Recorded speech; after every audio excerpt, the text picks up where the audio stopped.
Oke, kita akan bahas lagi sebuah portable speaker dari Xdobo ya. Ini adalah Xdobo X8 Plus Gen 2 atau X8 Plus 2. Yang dimana yang Mark satunya itu gue belum pernah nyoba, tapi kalau gue lihat dari sisi desainnya itu mirip ya sama kayak Lanyes atau mungkin ada beberapa portable speaker yang punya desain yang serupa. Untuk yang Mark 2 ini kayak Indonesia belum keluar secara resmi, tapi mungkin sebentar lagi ya. Dan untuk harganya sih sekitar di bawah 1 juta lah. Kalau nggak salah sih nggak berbeda terlalu jauh dengan yang Mark 1 yang ada sekitar 900 ribuan. Yang dimana ini sebuah portable speaker dengan power output watt, rate-nya itu di 80 watt. Jadi secara power besar, tapi dengan harga yang sekitar 1 jutaan nih. Jadi kalau kalian sedang mencari segmen tersebut ya mungkin ini salah satu opsi yang bisa kalian pertimbangkan. Untuk link pembeliannya nanti kalau ada udah gue sertakan juga ya di deskripsi di bawah, bisa langsung aja kalian cek. Jadi langsung yuk kita bahas apa yang menarik dari Xdobo X8 Plus Mark II ini. Kita lihat dulu ya dari sisi desainnya, yang buat gue sih desainnya nothing spesial lah. Desainnya sebenarnya standar aja lah untuk sebuah portable speaker. Ada logo Xdobo di bagian depan. Mungkin yang gue suka sih logo Xdobo-nya ini warnanya cukup kalem ya, nggak terlalu gonjreng gitu. Di bagian kanan ini ada tulisan Be a Dreamer and Door. Kemudian yang di bagian kiri ini ada tulisan Fighting, Keep Fighting ya. Ini ada tulisan Keep Fighting gitu yang sejujurnya gue nggak terlalu tahu apa esensi dari tulisan-tulisan ini, tapi mungkin ini kayak menambah estetik dalam sisi desainnya. Dan ini tuh sebuah portable speaker yang udah mengusung RGB ya, karena kalau kalian lihat di bagian atas ini ketika kita nyalain akan ada RGB-nya. Jadi kita tes aja ya untuk langsung kita nyalain.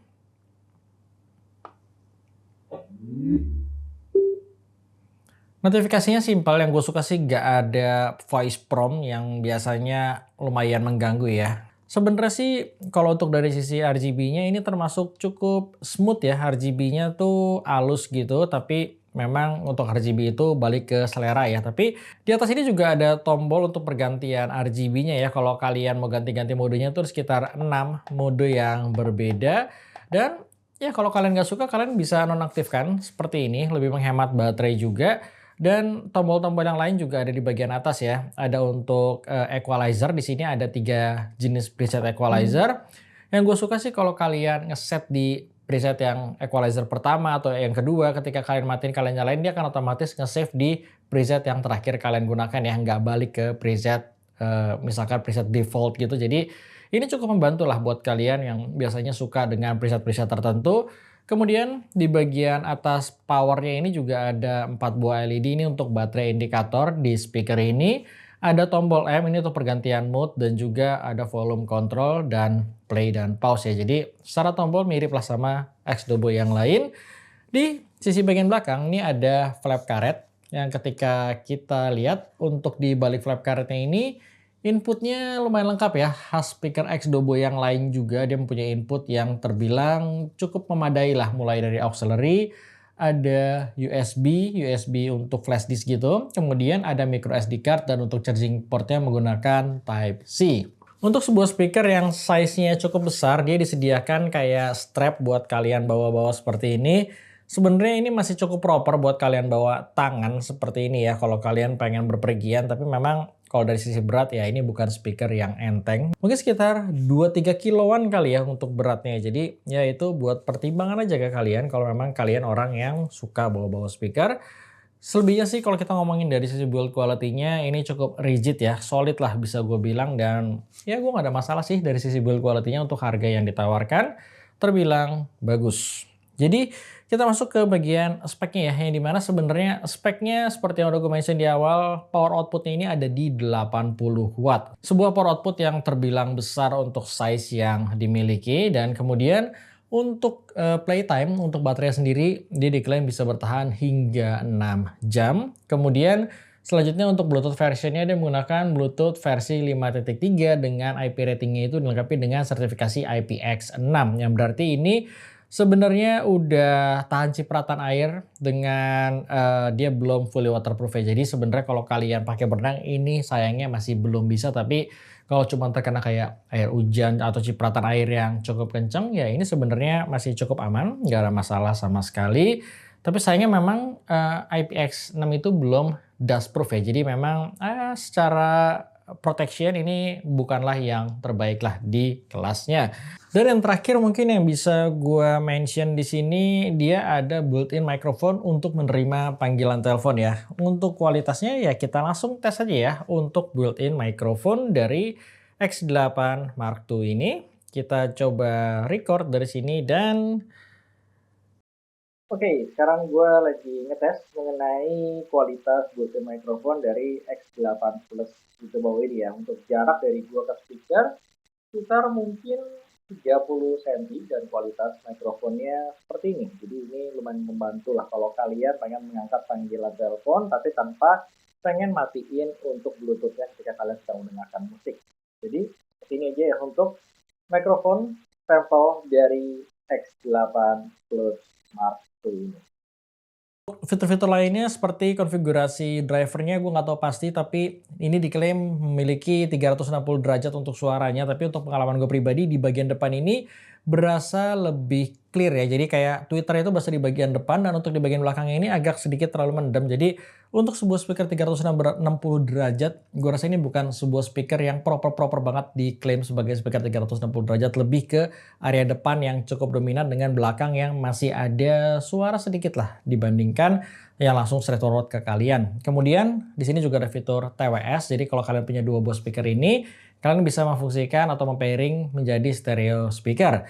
Itu aja untuk fitur-fitur yang ada di X8 Plus Mark II ini. Sekarang kita masuk ke bagian yang penting, gimana dengan sound quality X8 Plus Mark II ini. Seperti biasa sound quality subjektif, apa yang akan gue share di sini menurut pendapat dan selera dari gue pribadi. Sebenarnya gue akan berusaha sesingkat mungkin aja ya, yang dimana X8 Plus Mark II ini ada 3 equalizer. Equalizer pertama itu equalizer defaultnya, equalizer standarnya, yang dimana dia lebih ngeboost di area mid frekuensinya, sedangkan untuk equalizer kedua dia lebih bermain di area bass. Mid frekuensinya akan lebih turun dan untuk treble pun akan lebih turun. Jadi akan bisa kalian denger ini suaranya warm banget dengan bass yang dominan. Untuk equalizer ketiga, kebalikan dari equalizer kedua, dia akan ngeboost di area midnya, ngeboost di area treble-nya, dengan bassnya akan sedikit diturunin. Buat kalian yang mengincar clarity atau mungkin dialog atau nonton podcast, equalizer ketiga ini yang paling cocok. Tapi untuk overall, equalizer pertama ini mungkin yang paling balance dan sebagai equalizer signature dari X2 X8 Plus Mark II ini yang ditujukan buat kalian pakai untuk mendengarkan musik, meskipun untuk keseharian gue lebih sering menggunakan equalizer pertama ataupun yang ketiga tergantung genre musik yang gue dengar.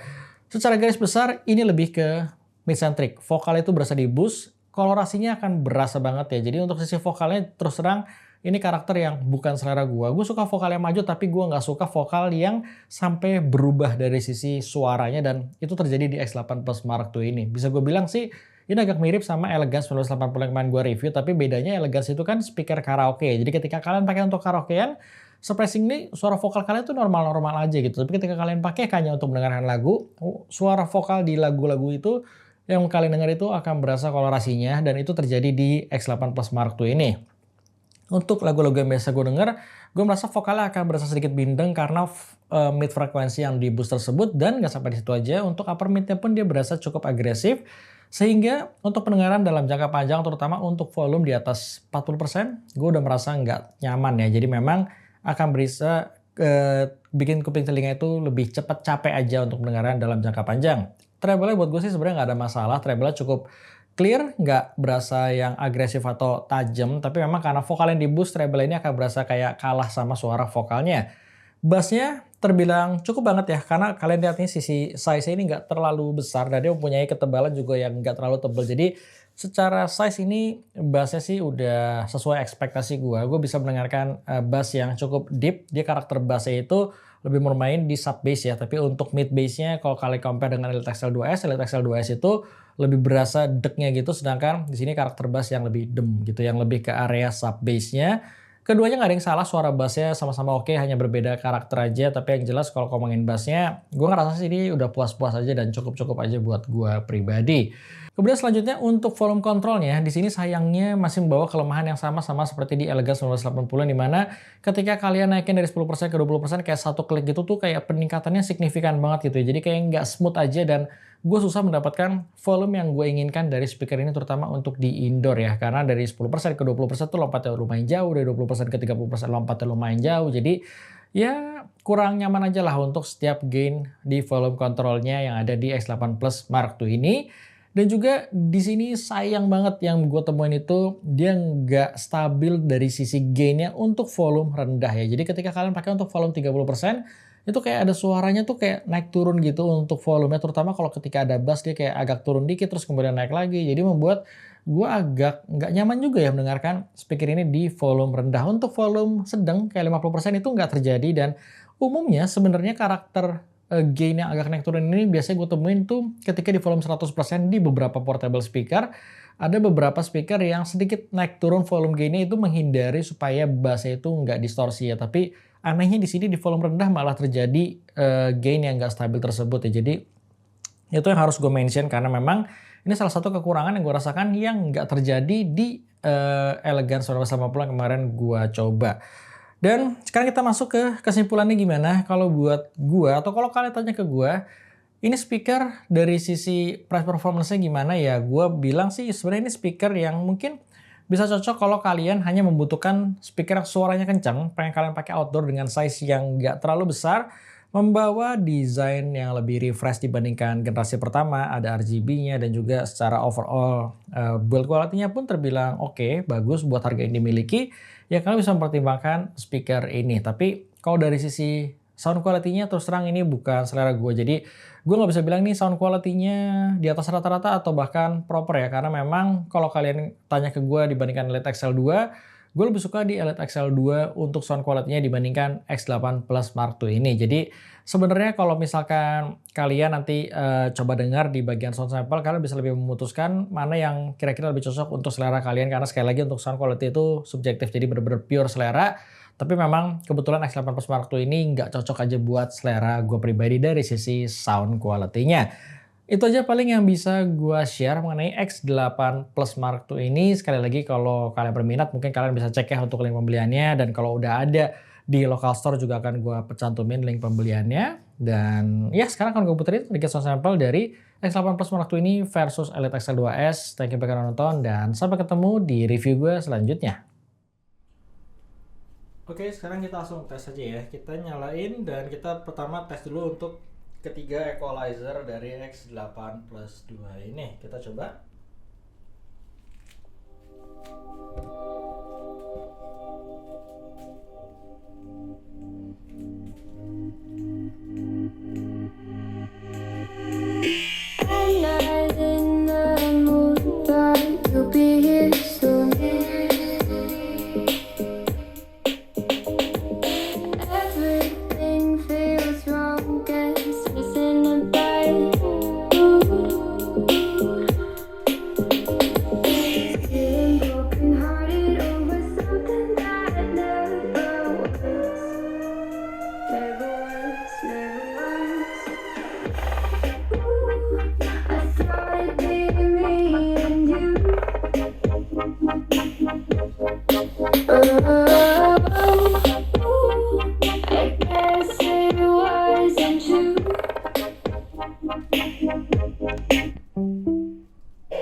Leave me at the drive.